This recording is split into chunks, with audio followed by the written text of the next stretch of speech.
di ayat 10 itu faqultu astaghfiru rabbakum innahu kana ghaffara. Di lisan Nabi Nuh alaihissalam sudah diajarkan ya, sejak eranya Nabi Nuh alaihissalam bahwa orang-orang yang berbuat salah itu ya diingatkan potensinya. Ada rahmat Allah Subhanahu wa taala untuk memperbaiki kesalahannya sehingga menjadi saleh. Ya, ini satu fitrah. Jadi di setiap era itu selalu percikan rahmat Allah itu diberikan kepada setiap hamba yang melalui utusan-utusan Allah. Di era-eranya ada rasul ya, ada nabi, kemudian rasul nabi berhenti ya dengan hadirnya Nabi Muhammad SAW dan wafatnya beliau, selesai era kenabian, selesai era kerasulan, maka semua petunjuk-petunjuk yang telah sempurna itu diteruskan oleh sahabat beliau dari kalangan ulama. Nanti kalangan ulama ini mengajarkan kepada ulama di generasi selanjutnya, tabi'in, tabi'ut tabi'un, sampai kemudian kepada kita. Ya, ini pakemnya sudah ada. Jadi dalam diri kita ini boleh jadi setiap manusia itu kan tidak ada yang suci ya, kecuali para nabi dan rasul yang memiliki sifat maksum, dijaga dari kesalahan. Boleh jadi saya, Anda, kita berbuat satu kesalahan, tapi rahmat Allah menjadikan kita itu mendapatkan fitrah untuk memperbaiki itu. Nah, ini yang nggak dimiliki oleh setan. Setan itu salah ya salah, kan? Salah ya salah. Jadi ketika dia berusaha untuk mendapatkan rahmat Allah pun dengan taubat itu selalu terhambat dengan kesombongannya, istakbar itu. Ya, satu kali ditawari untuk bisa mendapatkan ampunan pun, ya lalu diberikan satu syarat untuk hormat kepada jasadnya Adam pun, kan? Itu tetap kemudian dia abai. Sekali lagi saya ingatkan untuk menekankan bahwa kita ini tercipta sebagai manusia, bukan setan. Ya, sepanjang kita menyadari kita manusia dan berbuat salah, maka aktifkan sinyal taubat itu. Ya, sejak di era sebelumnya, bahkan di era Nabi Adam alaihissalam turun ke muka bumi, kemudian juga berkeluarga, ya risalah-risalah tentang taubat itu selalu kemudian disampaikan. Nah, di era Nabi Nuh alaihissalam, Rasul pertama. Jadi kalau Adam itu Nabi yang pertama, Nuh alaihissalam Rasul yang pertama. Umatnya salah. Maka dengan kasih Allah Subhanahu wa ta'ala, diturunkanlah kemudian pengingat. Ya, lewat fitrah kemanusiaan ini. Lewat Nabi Nuh alaihissalam disampaikan, فَقُلْتُ اسْتَغْفِرُوا رَبَّكُمْ إِنَّهُ كَانَ غَفَّارًا. Ya, maka aku tegaskan kepada kalian, istaghfiru rabbakum, cepat istighfar, cepat balik lagi. Ambil kalimat-kalimat ampunan, ambil kalimat-kalimat tobat ya dari Allah Subhanahu wa taala, menggunakan Rabb tuh yang telah menciptamu, merawatmu, menyayangimu, mengingatkan. Jadi Rabb itu ada nilai-nilai rububiyah di dalamnya. Ya, ada sifat-sifat rububiyah. Ya, bukan sekedar mencipta, tapi juga merawat, memberikan perhatian, memberikan kebutuhan. Kalau dalam bahasa bebasnya Allah seakan ingin mengatakan, hei, aku kan yang cipta engkau, ya kan? Engkau berbuat salah, aku berikan kesempatan untuk saleh. Aku kirimkan di kalimat taubat, aku berikan kesempatan untuk memperbaiki diri. Kenapa engkau nggak ambil, ya kan? Ya, indah sekali gitu. Ya, aku ciptakan engkau salah, aku berikan jalan saleh. Kenapa ketika aku berikan jembatan untuk memperbaiki diri, engkau tidak ambil? Maka lewat Nabi Nuh alaihissalam, sejak di era kerasulan pertama itu diingatkan. Sampai nanti puncaknya di era Nabi Muhammad SAW. Faqultu astaghfiru rabbakum innahu kana ghaffara. Kata Nabi Nuh alaihissalam, aku tegaskan, innahu kana ghaffara. Sungguh Allah Subhanahu wa taala itu telah menetapkan pada dirinya bahwa ia Maha mengampuni seluruh dosa-dosa. Jadi ada ghafir, ya, ada ghaffar, ada ghafur, dan nanti dilekatkan dengan rahim pada puncaknya. Ya.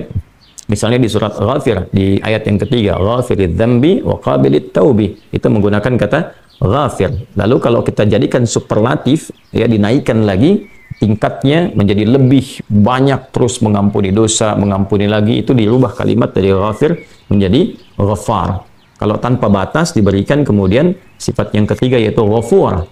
Ya, kalau hamba menyimpulkan apakah memang masih diterima, maka Allah turunkan puncaknya berupa sifat rahmatnya, rahim. Qul ya ibadiyalladzina asrafu ala anfusihim la taqnatu min rahmatillah. Innallaha yaghfiru dzunuba jami'a. Quran surah ke-39 ayat 53. Balik ke sini. Ya, jadi ini gambaran yang pertama. Sejak di era kenabian turun yang Al-A'raf ayat 23 itu Rabbana zalamna anfusana. Dan Nabi Adam alaihissalam mendapatkan kalimat itu. Lalu di era Nabi Nuh alaihissalam sebagai rasul pertama diingatkan juga dengan potensi sifat-sifat kebaikan ini yang menjadikan manusia tertuntun untuk senantiasa berbuat baik. Lalu apa sifat rahmatnya? Ya, jadi kalau kita kembalikan ke konstruksi Al-Baqarah ayat 37, tadi kan saya katakan di awal ya, Allah menegaskan seorang yang taubat ingin merubah dirinya dari salah menjadi saleh, bukan sekedar dituntun oleh Allah, tapi juga dipercikan kasih sayang Allah kepadanya. Rahmat Allah diberikan. Ya, Kembali ke Quran surah kedua ayat 37 itu, fatalaqqa Adamu min rabbih kalimatin fataba alaihi innahu huwat tawwabur rahim. Jadi bukan tawwab saja, tapi rahim juga. Bukan sekedar Allah terima taubatnya, tapi kasih sayang Allah pun diberikan kepadanya. Nah, apa di antara jenis kasih sayang yang Allah berikan kepada seorang hamba yang mau taubat? Ya, maka diteruskan ayatnya sampai 12 di sini. Imam Al-Bukhari menyantumkan di sini sampai ayat 12, yursilis samaa 'alaikum midrara wa yumdidkum bi amwali wa banina wa yaj'al lakum jannatin wa yaj'al lakum anhara. Allahu akbar. Ya, justru di sini teman-teman sekalian, istighfar itu ya permohonan ampun kepada Allah Subhanahu wa taala, ya, permohonan rahmat Allah Subhanahu wa taala, kembali kepada Allah, mengoneksikan diri kita kepada yang Maha Baik. Itu diantara percikannya adalah mendapatkan lapangan kebaikan. Yursilis samaa 'alaikum bidrara. Ya, walaupun Anda mendapatkan kesulitan dalam berkehidupan, bahkan yang sifatnya luas ya secara sosial. Kalaupun tanahnya gersang, ya, kalaupun kemarau berkepanjangan, itu ternyata dengan satu daerah itu, satu desa itu, satu wilayah itu mengoneksikan diri mereka kepada Allah, beristighfar. Ini faedahnya istighfar. Dengan beristighfar kepada Allah, taubat dari maksiat, ternyata bisa mendatangkan rahmat bukan hanya untuk pribadinya, untuk satu wilayah. Ya, ini pelajaran dari Quran. Ya, Allah seakan memberikan kesan begini, jangankan bagi setiap personalnya, setiap orangnya. Ya kan? Ada masalah sekampung pun, contohnya kekeringan misalnya, contohnya kemarau, lalu sekampung itu, ya, atau ada orang-orang soleh di situ yang membiasakan taubat kepada Allah, istighfar kepada Allah, mengoneksikan dirinya kepada Allah, ya kan? Itu luar biasa, percikan rahmat Allah. Ya, apa diantaranya? Yursilis sama ya 'alaikum midrara. Allah memerintahkan kepada langit itu untuk menurunkan hujan, ya, dengan curah yang memberikan maslahat. Kemudian wa yumdidkum bi amwalin wa banina. Ya, lantas kemudian melapangkan kepada engkau urusan hartamu. Ya, bahkan memberkahi engkau dengan keturunan-keturunan yang baik. Jadi Masya Allah, ya, orang tua yang rajin istighfar, suami yang rajin istighfar, itu ternyata bukan sekedar menjadikan ia mendapatkan penerimaan taubat. Dia berhenti dari perbuatan maksiat, usaha-usaha yang tidak baik, dagang yang tidak benar, dengan perbuatan curang, ya, perbuatan menipu, perbuatan-perbuatan yang tidak elok, korupsi, jauhi potensi itu. Disogok dia hindari, diajak korupsi dia jauhi dan sebagainya. Lalu konsisten pada kebaikan dan dia isi dengan istighfar. Astaghfirullahaladzim, astaghfirullahaladzim, Rabbana zalamna anfusana wa illam taghfir lana wa tarhamna lanakunanna minal khasirin. Dia konsisten pada kebaikan itu, wa yumdidkum bi amwal. Allah akan lapangkan dia pada harta-harta yang lebih berkah. Allahu akbar. Ya, jadi diberikan kelapangan dulu pada dirinya, kemudian diberkahi hartanya. Jadi berapapun yang dia dapatkan, Allah berikan berkah padanya, sehingga dia merasakan kebahagiaan dengan harta itu. Karena ada orang yang merasa seperti kelihatan banyak, tapi tidak menikmatinya. Ya, baik itu boros, baik itu merasa kayaknya banyak tapi nggak kepake. Ya, barang-barang habis beli ini lagi, tapi memuaskan nafsunya saja. Ya, temannya ngajak begini, dia harus terpaksa beli, kadang-kadang ngutang, atau mungkin dia dapatkan sesuatu tapi jalan-jalan yang haram, jalan yang salah. Dia tidak menikmatinya, dan ini yang paling bahaya. Ya, ini yang paling bahaya. Lawan lapang kan sempit.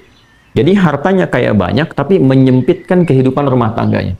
Ya, hubungan suami istri jadi nggak enak, dengan anak jadi nggak nyaman. Itu ciri keberkahan biasanya, ya, ciri keberkahan yang tidak didapatkan. Jadi kalau berkah itu dapat, walaupun terlihat kuantitasnya nggak sama dengan orang, dia 100 juta, ini 1 juta, tapi kenikmatannya luar biasa. Ya, di rumah ada kebahagiaan, hubungan menjadi nyaman, apa yang ditata itu bermanfaat, yang dimakan menjadi daging, dari daging itu terkonstruksi menjadi pengetahuan, jadi macam-macam, jadi energi, ya, energinya dipakai pada kebaikan. Sebaliknya yang terlihat seperti banyak, kayaknya banyak nih, ya, tapi tidak memberikan kebahagiaan. Di rumah nggak bahagia, tidak memberikan dampak energi positif, ke ibadah jadi malas. Ya, itu ciri-ciri pertama kalau harta kurang berkah itu, apalagi tidak berkah, itu pasti menurun kesolehannya, meningkat kesalahannya. Pasti itu. Ya, jadi mulai menurun nih, sholat mulai menurun, baca Quran mulai menurun. Nah, kesalahan mulai meningkat. Makan mulai salah, minum mulai salah. Yang tadinya minum yang baik-baik, sekarang minum yang tidak baik dan sebagainya. Nanti kalau sudah begini, pasti hubungan di rumah tangganya pun nggak akan jadi baik gitu. Ya, dan itu akan terbawa dalam kesempitan. Nah, cara untuk mengatasi itu, ini balik ke Quran Surah Nuh tadi, di ayat 10 sampai dengan ayat 12. Kalau kita menyadari kemudian itu salah, lantas ingin memperbaiki diri, kembali kepada Allah, perbaiki diri kita, ya, lalu mengingat Allah, menyesali apa yang telah dilakukan, berjanji untuk berbuat baik, itu tidak tanggung apa yang Allah jawab. Ya. Kalaupun ada satu kelapangan yang tidak berkah tadi, diganti oleh Allah, dihilangkan yang kurang baiknya, dilapangkan dengan yang baik-baiknya. Lalu setelah itu dijaga keluarganya.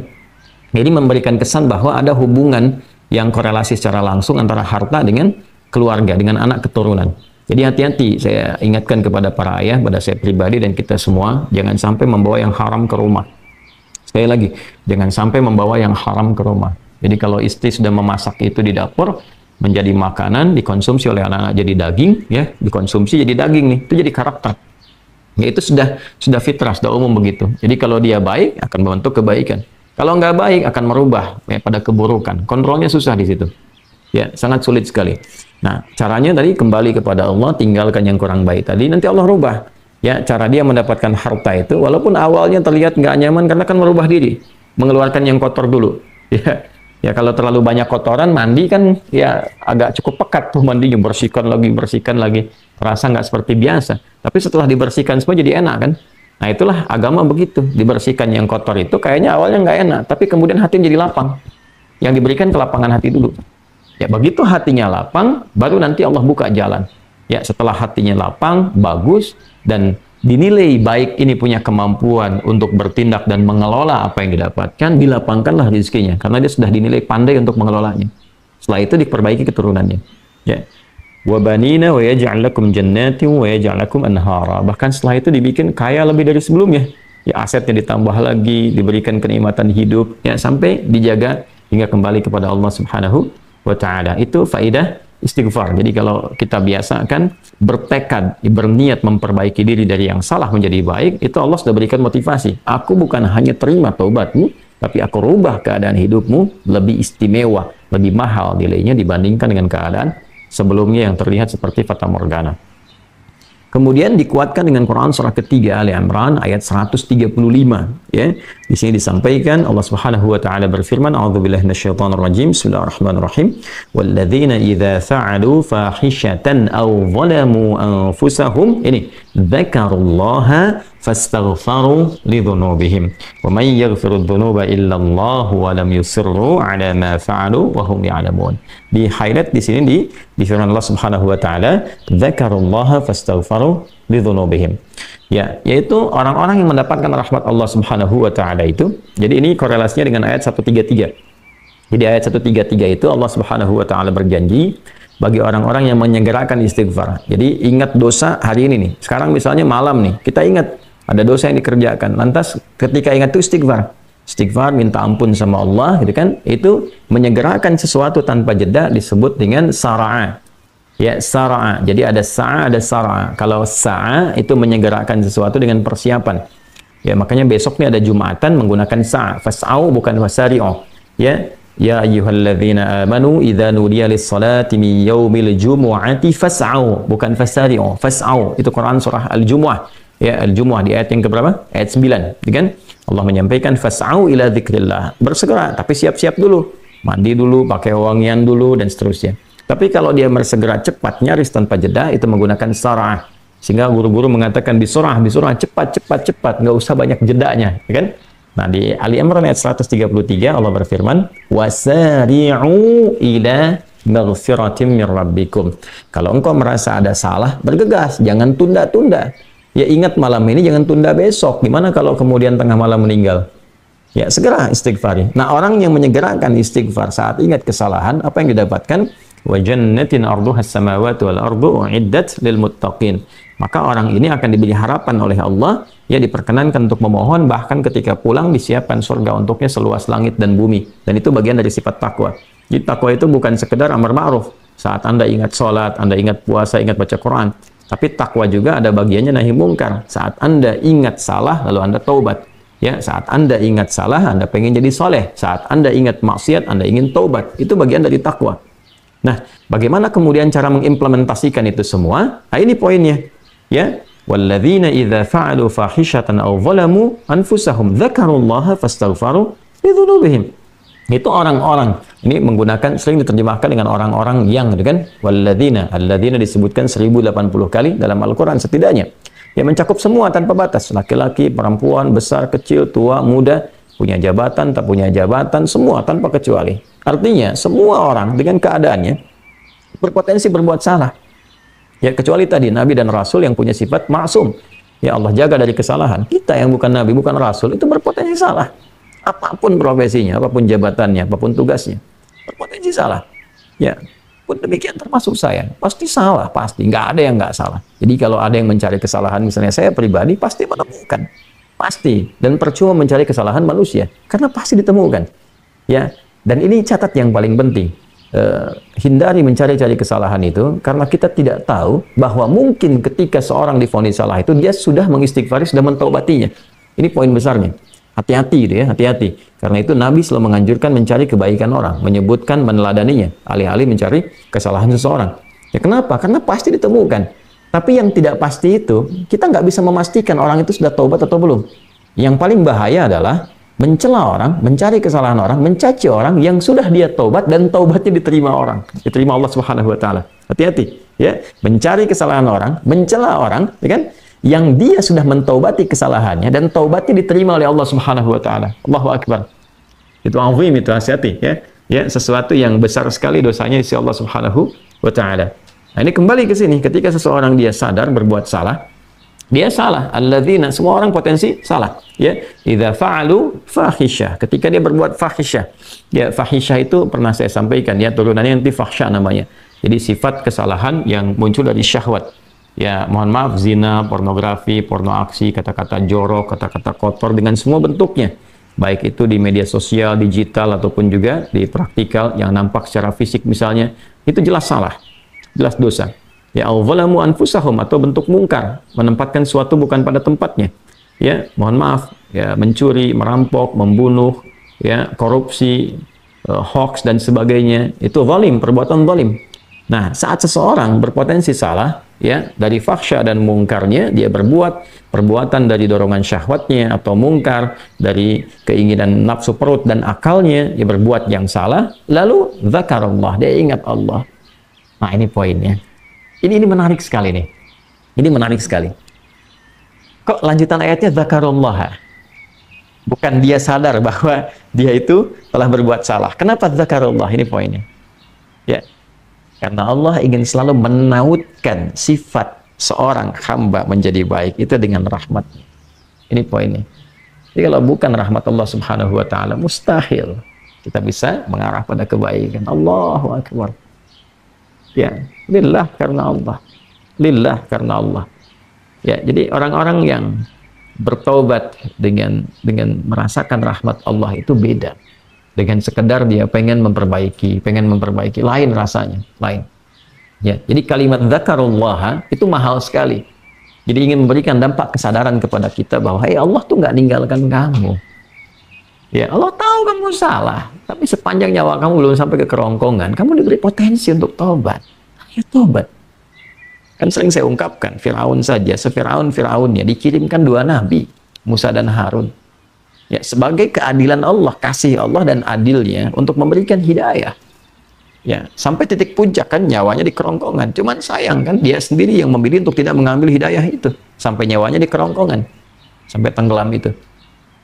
Nah, itu sudah disampaikan informasinya, kisahnya, jejak sejarahnya sampai sekarang diabadikan supaya seluruh anak cucu Adam itu sadar jangan berbuat yang seperti itu. Ya, sekali lagi hanya setan yang tidak kenal taubat. Zakarullah, dia ingat Allah.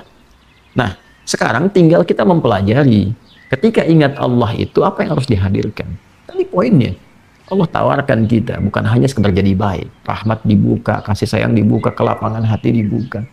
Ya, makanya saya barangkali juga ingin menekankan materi-materi semacam ini, yaitu penting untuk disampaikan ya kepada saudara-saudari kita barangkali yang sekarang dengan kasih sayang Allah itu ya diisolasi di satu tempat seperti lapas misalnya, lembaga permasyarakatan. Boleh jadi itu kasih Allah untuk diperbaiki sehingga dia konsisten bisa berbuat baik saja di dalam, ya, terjaga dari perbuatan-perbuatan di luar, dikontrol supaya bisa kembali pada jalan yang baik. Dia bisa di dalam, bisa memperbaiki diri, istighfarnya enak, bisa ngaji, kadang ketemu ke masjid dan sebagainya. Kalau ini dimanfaatkan dengan baik, Allahu akbar, Allah kasih kelapangan. Ya, walaupun mungkin tinggal di tempat yang sempit, terasa kemudian dibatasi dengan sel-sel, tapi hatinya lapang, itu luas, megah, dan jadi nikmat. Ya, orang butuh waktu untuk menghafal, butuh suasana. Anda punya tempat yang cukup ideal untuk menghafal Quran, memperbaiki diri, dan fikihnya ada kan? Dan Dan sangat jelas sekali kenapa di antara kisahnya Nabi Yusuf alaihissalam ya diizinkan oleh Allah untuk masuk ke dalam ruang itu untuk memberikan sebuah pencerahan sehingga menemukan modelnya. Ini model orang saleh yang mau jadi saleh. Bahkan setelah itu dia keluar dan diangkat jadi pembantunya raja, kan pada masa itu asisten rumah tangganya raja.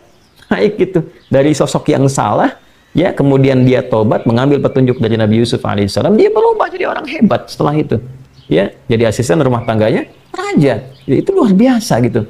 Ya, tapi yang memilih kemudian untuk jalan-jalan keburukan, tetap bertahan di dalamnya, selesai gitu. Ya, ini tawaran sesuatu yang indah. Ya, bahkan ada juga yang terakhir ini yang paling luar biasa. Orang yang sudah mendapatkan ancaman hukuman, ya sampai kemudian juga mengakhiri kehidupannya, tapi dia mau bertobat. Ya, maka dia bisa mengakhiri kehidupannya itu dengan apa yang telah ditetapkan. Misalnya, kan kita nggak tahu garis takdir itu bagaimana. Ya. Wallahu alam, tiba kemudian manusia memberikan hukuman, tapi Allah dengan kehendaknya merubah itu semua, bisa berubah. Ya, tapi kemudian kalau itu bersamaan dengan takdir yang telah Allah tetapkan, dia menjadi baik. Jadi di Islam itu selalu ada solusi. Selalu ada solusi dan pedomannya mengantarkan pada kebahagiaan. Itu poin tertingginya.